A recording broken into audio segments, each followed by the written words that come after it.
Mom is having a hard time living off her pension. We, who are still able to work, should help her out, shouldn't we? During the inheritance discussion following the death of their father, Billy, the second son, seriously speaks to the eldest son and his wife, but it seems his words didn't resonate with them at all.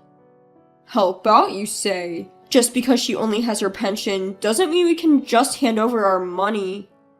Exactly. Or perhaps does our mother-in-law plan to just dip into our money? Suddenly, the eldest son and his wife look at me with faces like they've bitten into a bitter bug. It wasn't a look one should give to their parents. Stop trying to leech off us. It's a nuisance.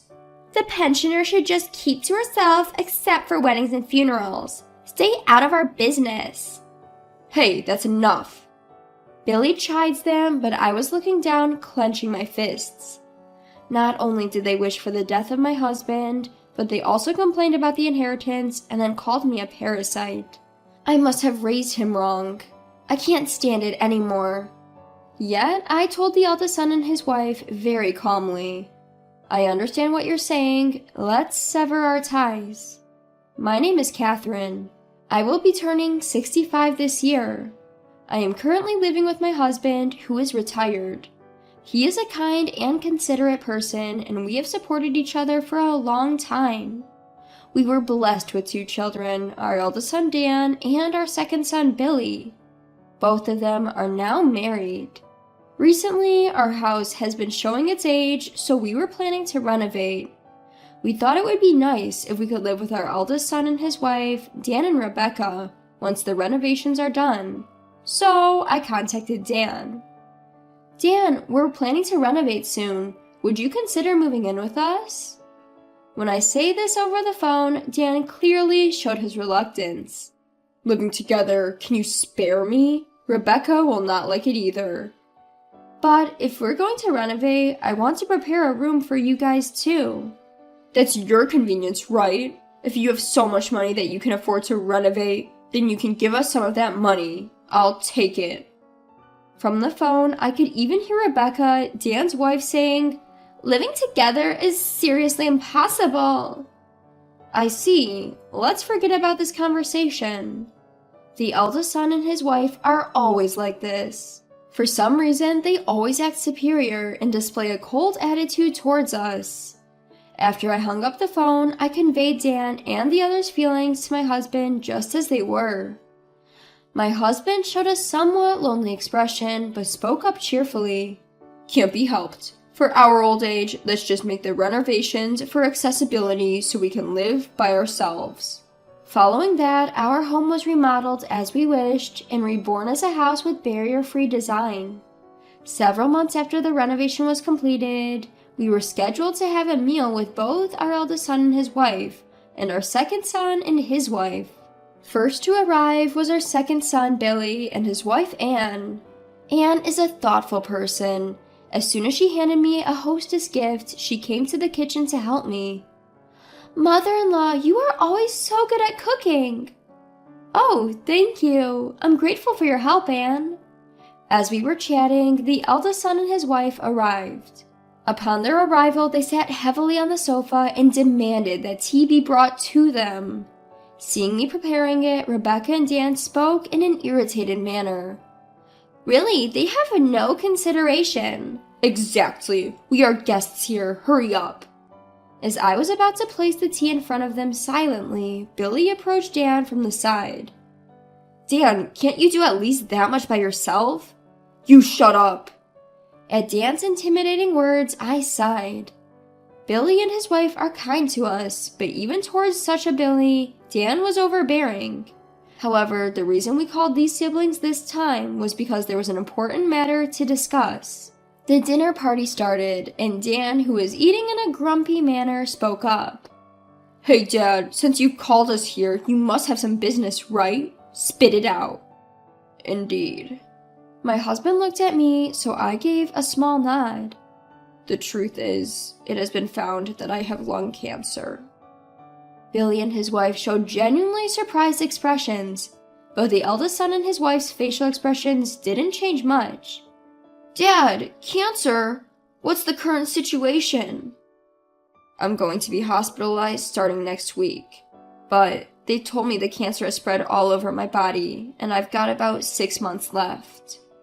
That can't be. Well, Dad's old anyway. Dan muttered as if it was someone else's business. Rebecca chimed in. Well, you can't beat age, right? My uncle quickly passed away from stomach cancer, too. Her thoughtless words irritated me, and I couldn't help but raise my voice. Would you two just stop it? Catherine, it's fine. But the father calmed me down and began to speak quietly, looking at his children. I want you guys to look after your mother after I'm gone. Of course, Dad. We'll take care of Mom, so don't worry. Yes, please think about your own health, father-in-law. The second son and his wife answered firmly, but the eldest son and his wife were both playing with their cell phones, not seeming to listen to the father's words at all. After finishing their meal, everyone started to leave. Since the eldest son and his wife left quickly, I went outside to see off the second son and his wife. Mom, I know it's tough, but hang in there. We will also help, of course. Please let us know anything. Thank you, Billy, Anne. With such conversation, I saw the second son and his wife off. My husband preferred palliative care over surgery and chemotherapy, so he was admitted to a hospice the following week. I started visiting the hospice almost every day, and the second son and his wife would drive me and help take care of him. However, no matter how much I called, the eldest son and his wife never visited. Then, about 5 months later, my husband's condition worsened, and I called the eldest son and his wife, telling them this might be the end. They appeared reluctantly. However, Dan neither held his hand nor said a word to him. Instead, they only gawked at my frail husband as if he were some repulsive sight. We've shown our faces, isn't that enough? We have things to take care of, so we'll be going now. The elder couple left the hospital room abruptly, not even 10 minutes after their arrival. As soon as they left the room, I noticed Rebecca had gotten her jacket. I quickly rushed after them. As I approached the staircase leading to the hallway, I saw them slowly descending the stairs. The two were so engrossed in their conversation that they didn't notice me. It really seems like Dad's time is coming, huh? Hey, what's going to happen to the inheritance once father-in-law is gone? Dan smiled at Rebecca's question. Dad was just a regular employee, but Mom and the rest have been living pretty comfortably lately, haven't they? Maybe they've been playing the stock market or something. We could probably expect a decent inheritance, haha. Oh, I can't wait. I've been wanting to go on an overseas trip. I also want a designer handbag. All we can do now is wait for things to wrap up, haha. I teared up listening to their conversation. I couldn't possibly tell my husband about this. Unable to confront them, I silently returned to the hospital room. 2 weeks later, he passed away. I kept for a long time by his side, but Billy and his wife were there, comforting me. Thanks to their support, I was able to hold it together, and the funeral went without a hitch. As soon as the funeral was over and only family remained, Dan, unable to contain his impatience, brought up the topic. About Dad's inheritance. What the hell, Dan? We just had the funeral today. Billy immediately reprimanded him, but Dan only glared back. You, the second son, just shut up. With a sigh, I spoke up. We'll arrange a meeting to discuss the inheritance next week. For today, please just go home. At these words, the elder couple grinned, then promptly left. Then, the following week, the cheerful elder couple and the serious younger couple arrived at our home for the inheritance meeting. I told the two couples in front of me. First off, I should mention that your father's inheritance amounts to about $30,000. What? As I broke the news, Dan looked flabbergasted. I'd like to split this, as per legal inheritance shares, with me taking half and each of you getting a quarter. Wait, hold on. Are you sure there's only $30,000?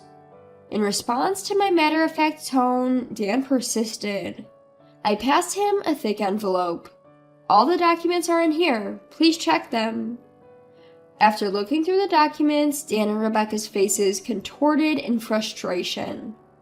Damn, Dad was really strapped, huh? So we're only getting $7,500 each? That's too little. If it's this low, give us the house too.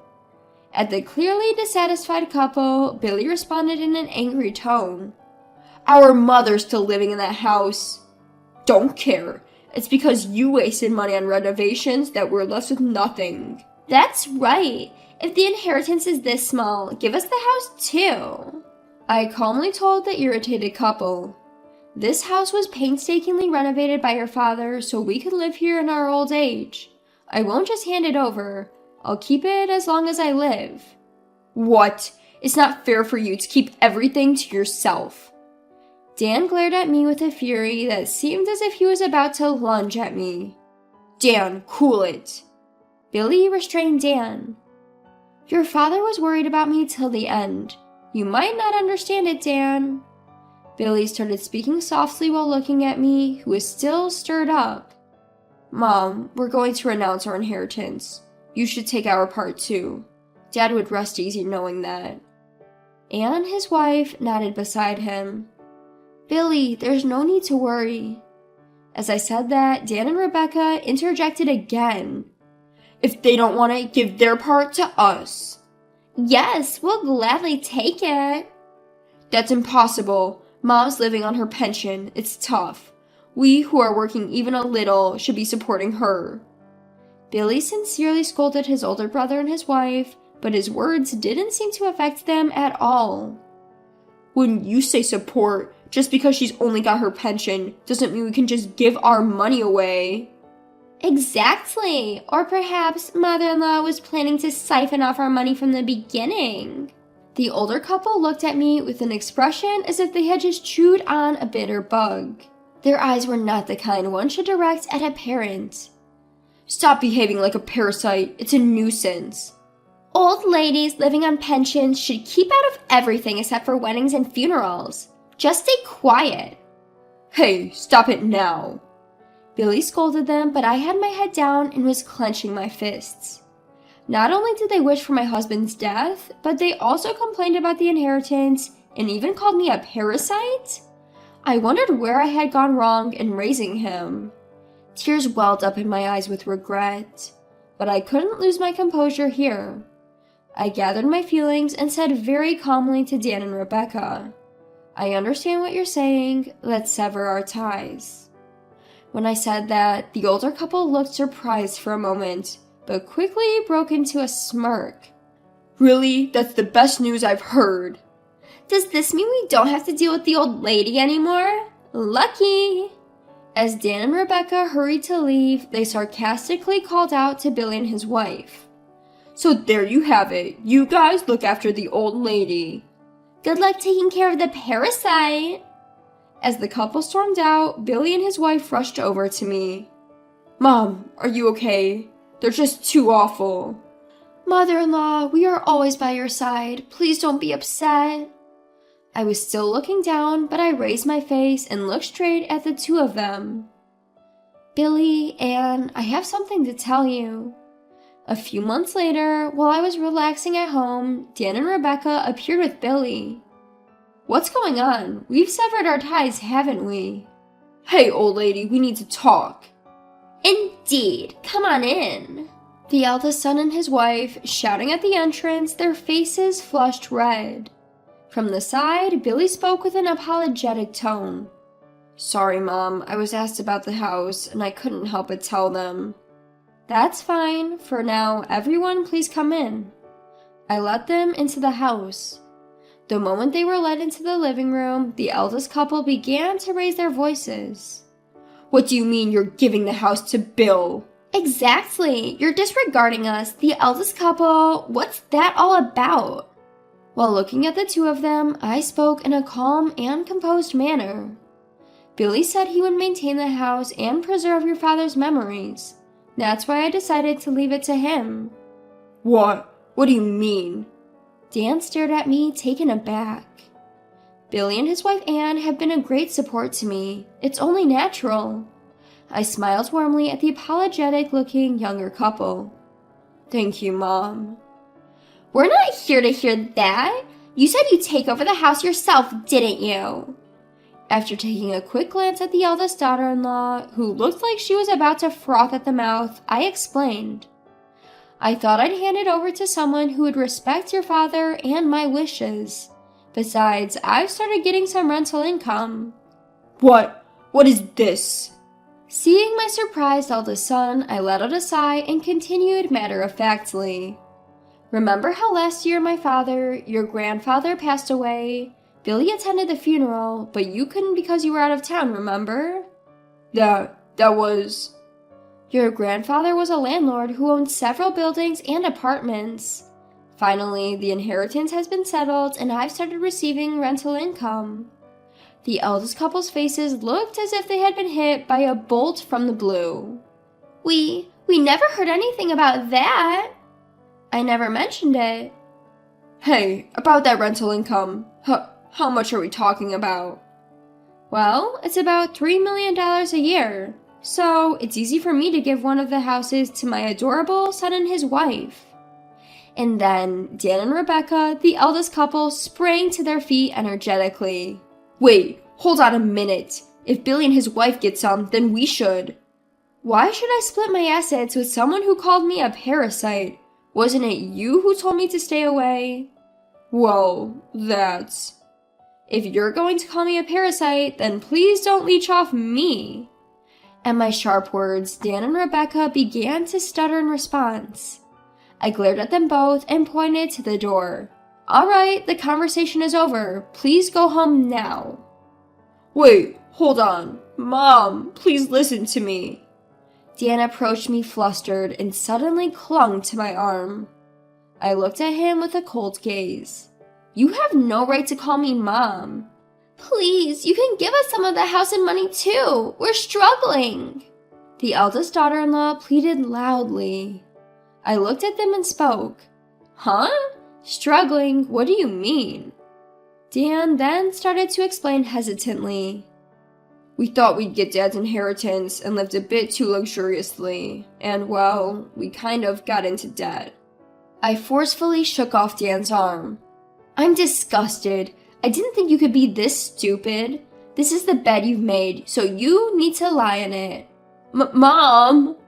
That's just too cruel. I had the final say to the upset face of the eldest couple. From now on, I'll transfer my assets to Billy while I'm still alive. I won't give a penny to you who cut ties with me. Please never bother us again. Billy stood up to the crestfallen eldest couple. If you understand, then go home quickly. Don't come near Mom or us ever again. Billy showed the deflated two out the door. He was rubbing my back, which was still breathing heavily. After that, the eldest couple apparently ended up going bankrupt after getting into debt to repay their existing debt.